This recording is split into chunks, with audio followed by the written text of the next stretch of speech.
Most of us grow up believing that if we work hard, keep learning, and consistently deliver results, opportunities will naturally follow. For many years, that was the advice we heard. Keep your head down, do your work, stay consistent, and eventually someone will notice. But somewhere along the way, that changed. Today, I meet professionals with 15, 20, and even 25 years of experience who are still asking the same question. They are leading teams, delivering results, yet promotions seem to slow down. So, what changed? Is experience no longer enough, or are organizations looking for something very different today?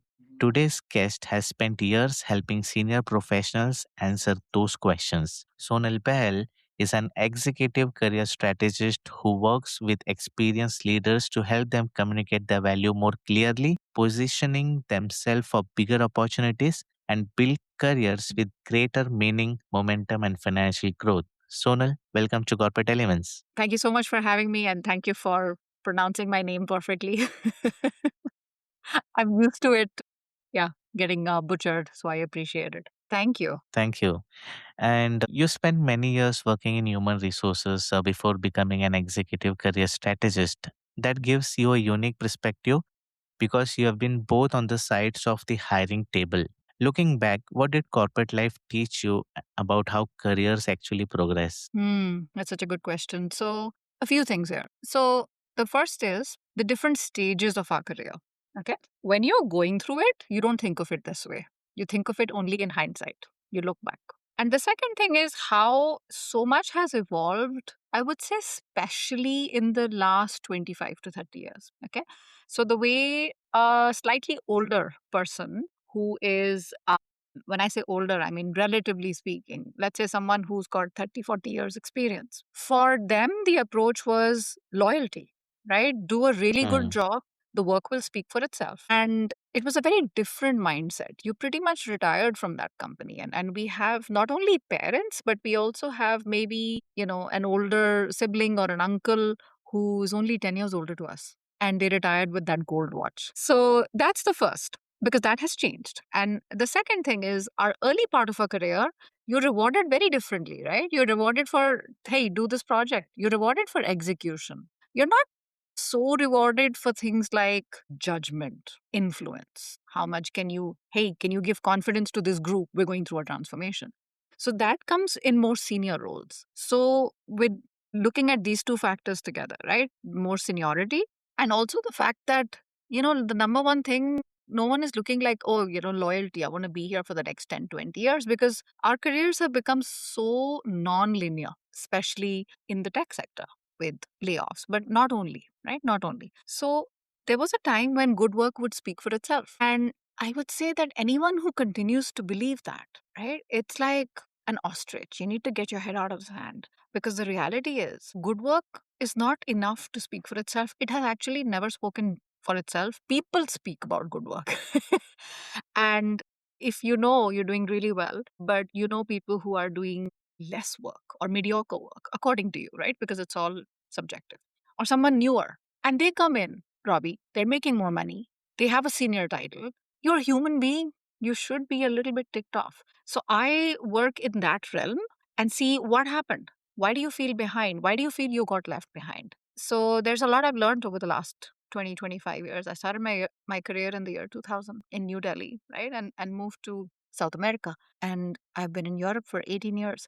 So there's definitely a thing or two I've learned about careers and with my career both in human resources, but also as someone who's been through multiple layoffs myself. So that's pretty much the realm of sort of the work that I do. Great. I was reading one of your articles recently, and something stood out to me was that you said many executives don't have a capability problem, they have a positioning problem. And that's a powerful statement. I can see that in my professional career. Can you explain what you mean by that? Yeah, for sure. I mean, like I said, right, for the longest time, it was about work hard and build experience. And you want to wait till you get recognized. So that model, which was purely based on capability, I want to give it this is table stakes, meaning almost everyone is really, really good at their job, right? They've been hired for a reason. But the positioning, so the positioning is what people say about the work you do.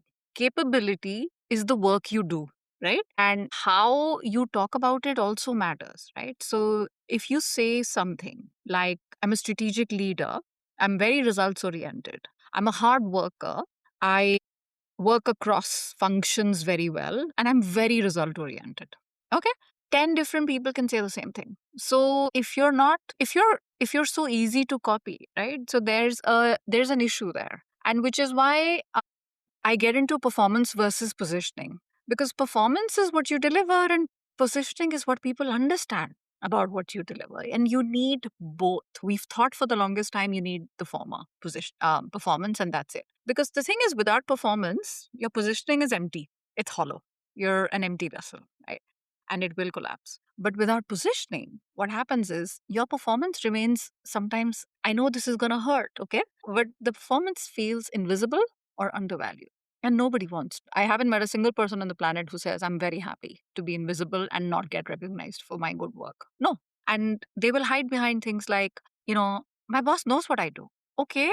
But can they explain what you do to your boss's boss? That's the real test, right? Can they advocate or can anyone advocate for you in an important meeting, let's say, and you're not there?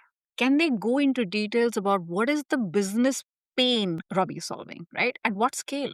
What are the outcomes you created, right? And what makes them different? And why you're ready for a bigger role or a higher, a position or an opportunity?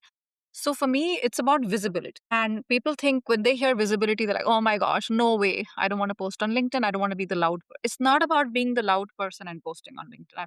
No, it's about making sure your value is so easy to understand and easy to repeat, just like your boss's boss, right? Repeating. For me, it's about positioning, performance, and visibility. They go together.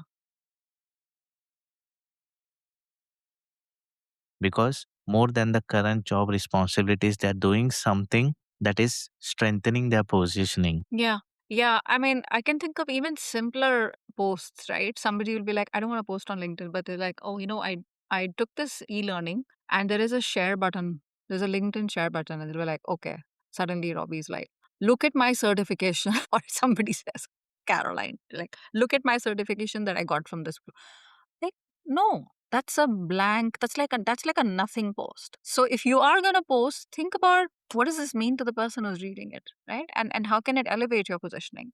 And it cannot be only positioning. It has to be performance. It cannot be only performance. It has to be positioning. So there is a way to do both, right? But I think the most common thing is we tend to undersell ourselves. I remember speaking with a senior leader who told me that every difficult project comes to me, but every promotion seems to go someone else. And I found that interesting because it feels like organization trust these people to solve the Mm, problems, mm, but don't necessarily see them as future leaders. mm. To be honest, I don't have an answer. Why does it happen? Yeah, I do. I do. Obviously, I don't know all the details of this particular case, but I'll tell you what, more often than not, because I've sat in far too many talent reviews with senior leaders as the HR person, making sure that they respect the process and the boundaries, etc. So a lot of senior professionals who are very, Robbie, like the company can't live without them. Okay, they have been like trained to focus on the team and not on themselves. So they'll say things like, "We delivered." The team achieved, right? Or the business grew. Great. Listen, it's generous, okay? But it's like we are drawing a very clear line that beyond this line, my visibility is gone. Delete. Right? If you don't acknowledge your contribution, you're not saying, "Oh, you did this and nobody else did," right? You're being more precise about the part you played. So, for example, we delivered. Like, yeah, but what was the problem, Robbie?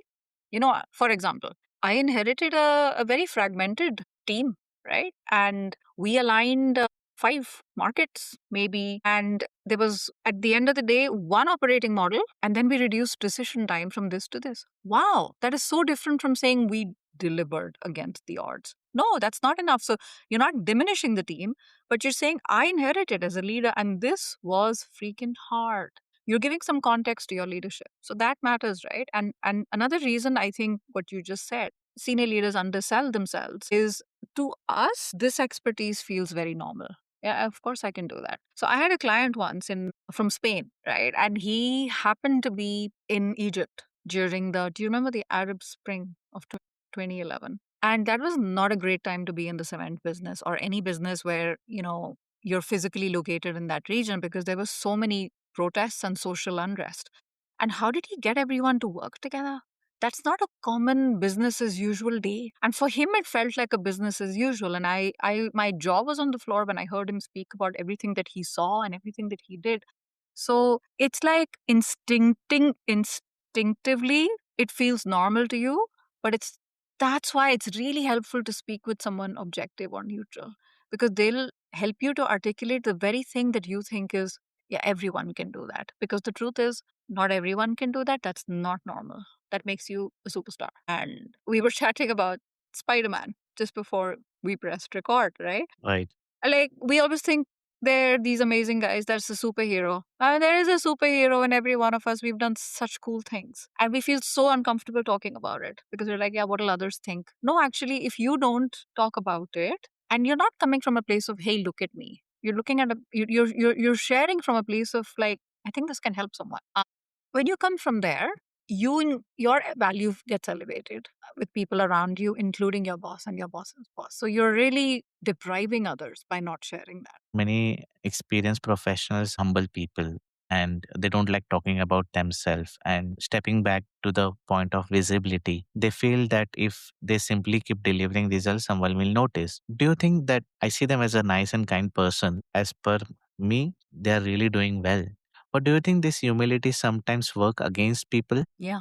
I'll tell you the biggest thing that works against us. It's this binary thinking. And the binary thinking, I mean, I'm humble. I can't talk about myself. I'm grateful. So it's not nice if I want more. And the world we live in, Robbie, it's a gray world. It's very rare. It's black and white. It's only black and white in nature, right? Carbon dioxide, oxygen, day, night. Yes, but our human existence and our human experience is such a big pile of gray. So I can be humble and I can be very grateful for work that I have, and I can want more money. Because I'll tell you what, the biggest killer is here, it's missed promotions and compensation. And that is when I notice, Robbie, that's when people take notice. Compensation follows the perceived value. You're not exaggerating your contribution. I'm not saying that. But when you connect your work to commercial, operational, organizational outcome, right? Something like that. It's not about tasks. It's about what became better, faster, cheaper, more profitable because I was in the picture. That is when I feel like that is when things change. So I can be humble, I can be kind, and I can want more money all at the same time. I'm telling you already that most people I work with, they already are deserving. You don't have to feel anything. Yeah, you already are deserving. There is a distance that's created over so many years and decades, and I can actually even say for many of us, it goes down to our childhood. So this is not an easy habit to break. You don't have one coaching session and you have a breakthrough. It's a repeated, pattern, and you're literally going through thoughts, practices, frameworks that are literally rewiring your brain about the sense of worthiness and the deserve, like I deserve. Because you already deserve, but there is a distance, like I need to feel. You already are. Speaking of framework, one of your most well-known concept is the candy, vitamin, and painkiller framework. Can you tell us Yeah. what is it and how did this idea Yeah. came about? Yeah. It's a good question.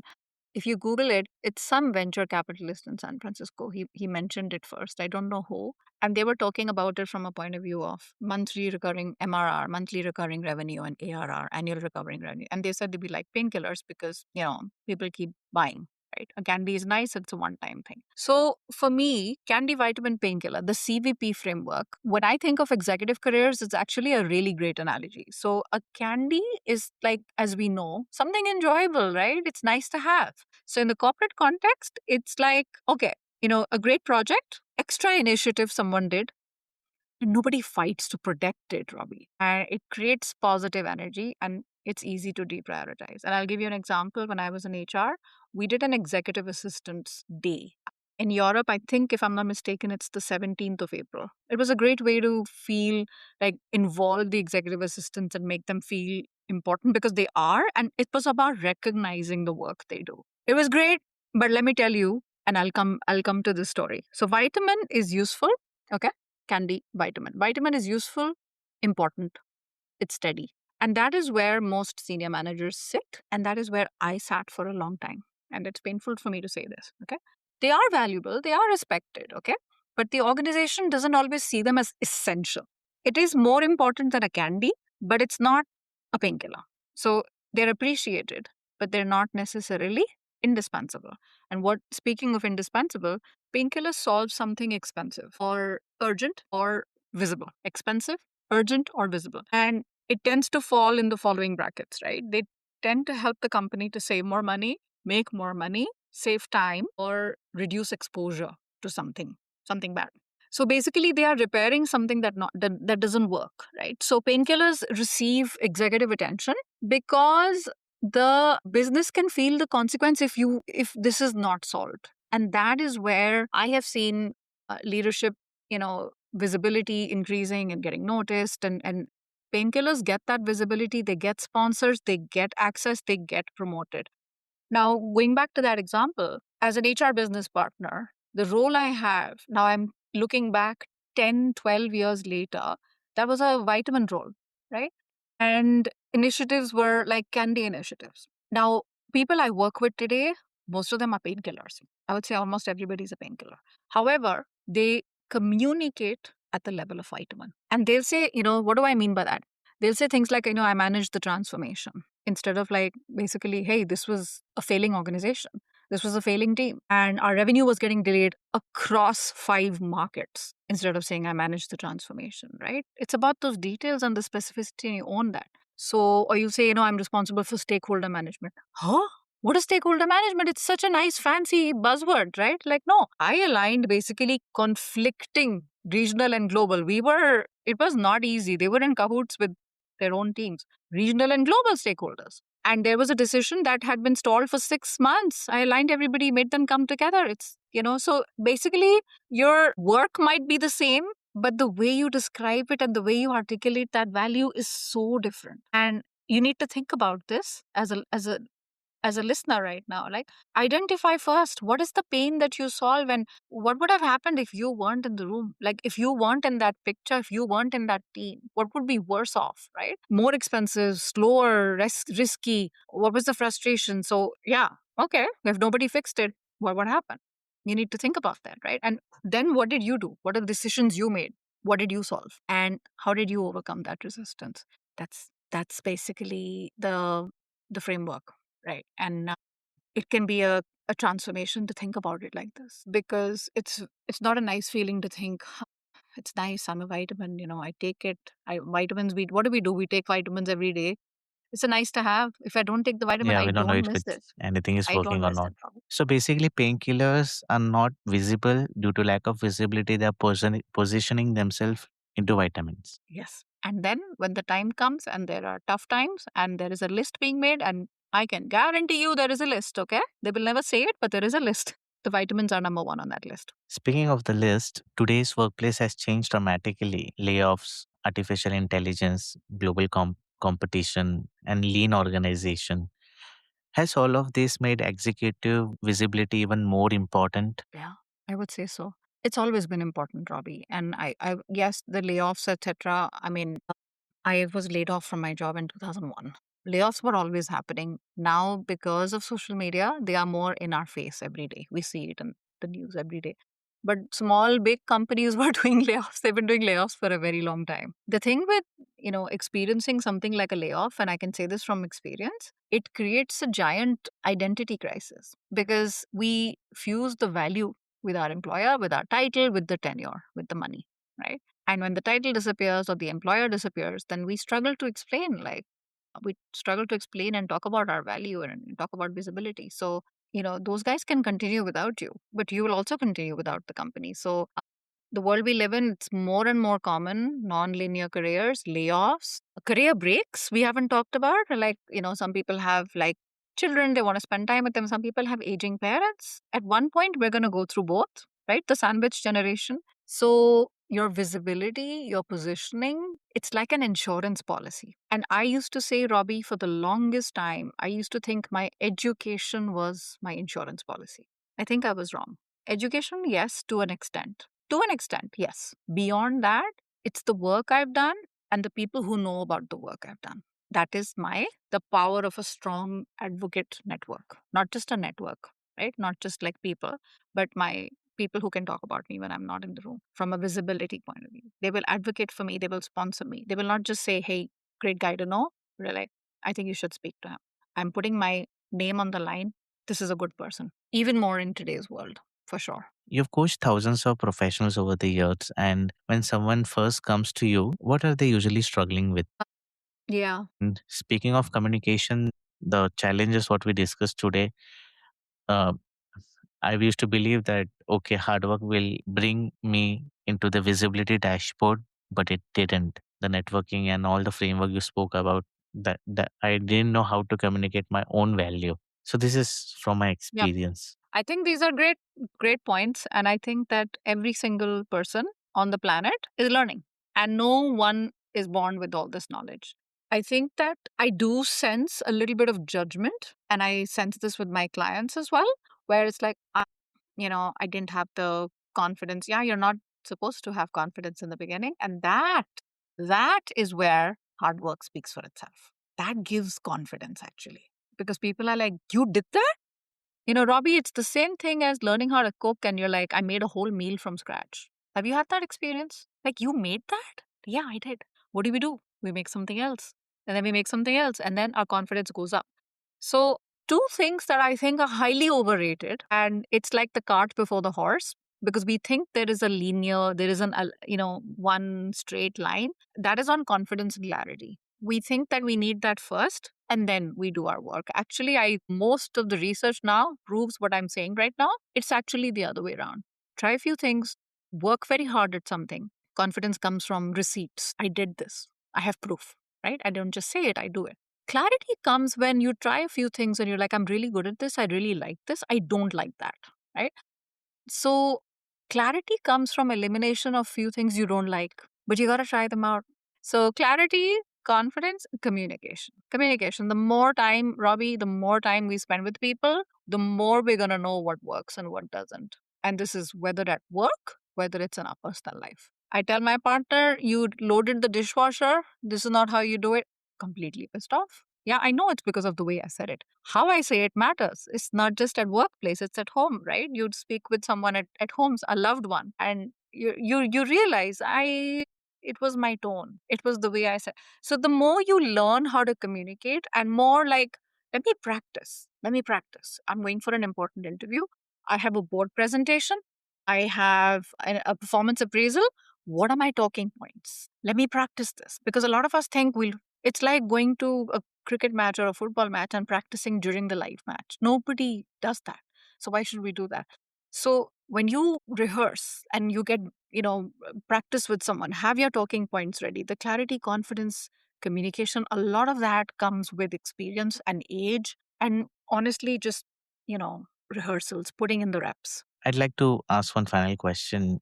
In your experience, what is the biggest misconception experience professionals have about career growth today? Biggest misconception about career growth. Oh my gosh, there's so many. I would say the biggest misconception is related to things like, I would say, like networking.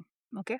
And it feels very transactional. And if it feels transactional, like, you reach out to someone and like, hey, and by the way, we all get this, Robbie. We get this in our inbox. Can you help me? I'm looking for a job. Can you refer me? Do you know about any roles? Is your company hiring? If you feel it's transactional, you're doing it wrong. So the biggest misconception is that networking means going out there, spreading the word. That is a big misconception, right? And there's a reason. I think Gandhi, I don't know who said, we have two ears and one mouth. So the better approach is curiosity, and curiosity is a trait, like old fashioned curiosity. I don't know anything about this person. I'm not going to make assumptions based on their first name, their last name, skin of their color, the industry they work in, the accent, nothing. Okay. Curiosity before extraction. Learn about the person. Learn about the business. What's changing? What are their problems that they are talking about again and again? Why is AI becoming a big problem for them? People are losing jobs. What are they going to do with those people? Ask questions. Right? So the biggest misconception I've had when I've worked with people is that networking, for example, there are many. This is one that comes up to me right now, that in networking, I have to be the most impressive person. You don't have to impress anyone. You just have to create enough surface area and that people like talking to you. They like listening to you. They like answering your questions. They feel important when they are in your presence. And you build enough, familiarity and, comfort, and then you ask for something. So that's been a learning for me over years, but something that continues to be a misconception till today. It works exactly. And it's not, let me do some small talk with someone because it looks good. Let me do small talk because it will help me and my career. No, just do it because you enjoy it. Do it because you're genuinely curious about the other person. It's your son's birthday today. How old is he today? Happy birthday. Amazing. Did you watch the match last night? It helps. More surface area, more visibility, and internal networking, external networking, both for sure. I did a post on LinkedIn like 5 years ago on small talk is not, why do we say small talk? There's nothing small about, I think the headline was there's nothing small about small talk, because from small talk can result so many things, including friendships. Right. Sonal, thank you for joining us today. This has been a fascinating conversation, and I hope our listeners walk away with a new perspective on how they think about their careers and the value they bring. I really appreciate you sharing your insights with us. And before we wrap up, if someone listening would like to connect with you, learn more about your work, and explore working with you, what is the best way to reach you? Thank you for that. I appreciate it. I enjoyed being here. And yeah, if a listener wants to connect with me, and just send me a connection request on LinkedIn. Yeah, it's default set to follow, but just click on those three dots, click on connect, and let me know that you found me through the Corporate Elements podcast. And I'll be happy to connect to every listener. Thank you. Great. And to our listeners, if you enjoyed this episode, don't forget to follow Corporate Elements and share it with someone who could benefit from this conversation.